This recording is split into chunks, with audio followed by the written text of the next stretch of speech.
Gas সংকট পরিস্থিতি জানাতে আমাদের সহকর্মীরা যুক্ত হচ্ছেন আমাদের সঙ্গে। শুরুতেই যাচ্ছি সহকর্মী ফাহিম ইউসুফের কাছে। ফাহিম, আপনি তো এখন রাজধানীর তেজগাঁও এরিয়াতে আছেন। এই যে একটা দীর্ঘ সময় যাবৎ গ্যাসের সংকট, গ্যাসের যে সরবরাহটা সেটা এলএনজি নতুন জাহাজ আসা সত্ত্বেও কিন্তু সরবরাহটা আগের মতো স্বাভাবিক হয়নি। তো আজকের পরিস্থিতি কেমন দেখছেন ছুটির দিনে, একটু বিস্তারিত জানাবেন। ধন্যবাদ তামজিদ।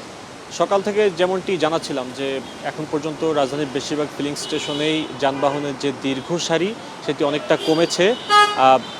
যেহেতু আজকে ছুটির দিন, তো গাড়ির চাপ অনেকটা কম থাকার কারণে আমরা দেখতে পেয়েছি যে গাড়ির যে দীর্ঘ সারি সেটিও কিন্তু কমে এসেছে। তবে গ্যাসের যে চাপ সেটি গেল কয়েকদিনের তুলনায় তুলনামূলক কিছুটা বৃদ্ধি পেয়েছে। আমি যদি একটু তুলনা করে বলি আপনাকে, যে গেল কয়েকদিন ধরে আমরা দেখতে পেয়েছি যে 120 থেকে 130 PSI সর্বোচ্চ চাপে বিভিন্ন ফিলিং স্টেশনে গ্যাস পাওয়া যেত। তবে আজকে সেটি বেড়েছে এবং বেড়ে 160 থেকে 170 PSI পর্যন্ত সর্বোচ্চ আমরা পেয়েছি বিভিন্ন ফিলিং স্টেশনে।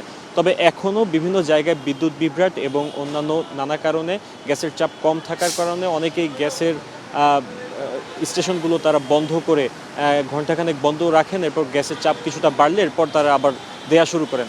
তবে এখন পর্যন্ত কখন নাগাদ এটি স্বাভাবিক হবে এই বিষয়ে আমরা জানতে চাইলে আরপিজিসিএল জানিয়েছে যে ভাসমান দুটি টার্মিনালের দুটি বর্তমানে ঠিক রয়েছে, তবে আমদানিকৃত জাহাজ এখন পর্যন্ত আসছে না ঠিকমতো, যার ফলে আমরা এই জাতীয় গ্রিডে গ্যাসের কিছুটা ঘাটতি লক্ষ্য করতে পেরেছি। তবে আমদানি জাহাজ হয়তো আগামী কয়েকদিনের মধ্যে আরও কিছু জাহাজ আসবে, এরপর এই সংকট কিছুটা কেটে যেতে পারে এমনটি আসলে তারা জানিয়েছেন। তবে কখন নাগাদ নতুন জাহাজ আসবে কিংবা নতুন জাহাজ কোন পর্যন্ত আছে এই যে সার্বিক আপডেট সেটি কিন্তু তারা নিশ্চিত করে জানাননি।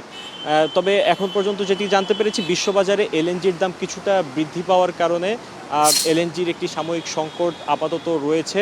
সেই জায়গা থেকে বলা যায় যে হয়তো খুব দ্রুত কিছুটা নতুন যে এলএনজি সেটি যুক্ত হলে জাতীয় গ্রিডে অনেকটাই যে জাতীয় গ্রিডের চাপ সেটি অনেকটা বৃদ্ধি পাবে। আর রাজধানীর সার্বিকভাবে যদি বলি, এখন পর্যন্ত ফিলিং স্টেশনগুলোতে আসলে অপেক্ষার যে প্রহর সেটি অনেকটা কমে এসেছে। আজকে সকাল থেকে যেটি দেখতে পেয়েছি, গড়ে প্রতিটি গাড়িকে অপেক্ষা করতে হচ্ছে প্রায় 2 থেকে 3 ঘন্টা সর্বোচ্চ। আর কিছু কিছু জায়গায় আমরা দেখতে পেয়েছি অনেকে 30 মিনিট থেকে 1 ঘন্টার মধ্যেই তারা গ্যাস নিতে পারছেন। এই ছিল আমার কাছে সবশেষ আপডেট, তামজিদ। ধন্যবাদ ফাহিম। এবার একটু গাজীপুরের খবর জানতে চাই। আমাদের সহকর্মী হোসেন আলী বাবু আমাদের সঙ্গে আছেন। বাবু, আপনি তো রাজধানীর খবর শুনছিলেন। গাজীপুর তো একটা শিল্প নগরী বলা যায়, শিল্পাঞ্চল।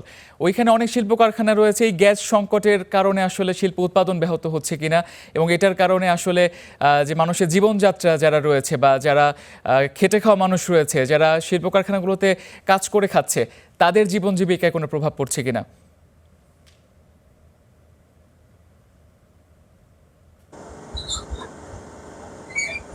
আজকে গাজীপুরে যদি তথ্য দেই, আসলে গাজীপুরে সরকারি ছুটির কারণে অনেক শিল্প কারখানায় বন্ধ রয়েছে।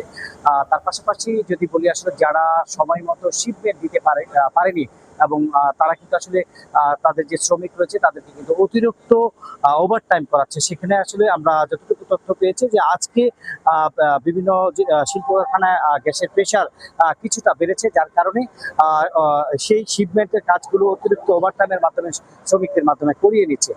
তার পাশাপাশি যদি বলি, গাজীপুরের যে গ্যাসের যে প্রয়োজন সেটি হচ্ছে 500 মিলিয়ন ঘনফুট, 590 মিলিয়ন ঘনফুট গ্যাসের প্রয়োজন। সেখানে কিন্তু গাজীপুরে গ্যাস পাচ্ছে 390 মিলিয়ন ঘনফুট গ্যাস। সেক্ষেত্রে কিন্তু 230 মিলিয়ন ঘনফুট গ্যাস কিন্তু ঘাটতি রয়েছে। সেই ঘাটতির কারণেই আসলে সিএনজি ফিলিং স্টেশন, শিল্প কারখানা, আবাসিক এলাকা প্রত্যেকটি জায়গাতেই কিন্তু আসলে গ্যাসের যে প্রভাব সেটা কিন্তু পড়ছে। সেক্ষেত্রে আসলে শিল্প খাতে তাদের উৎপাদনে অনেকটাই ব্যাহত হচ্ছে।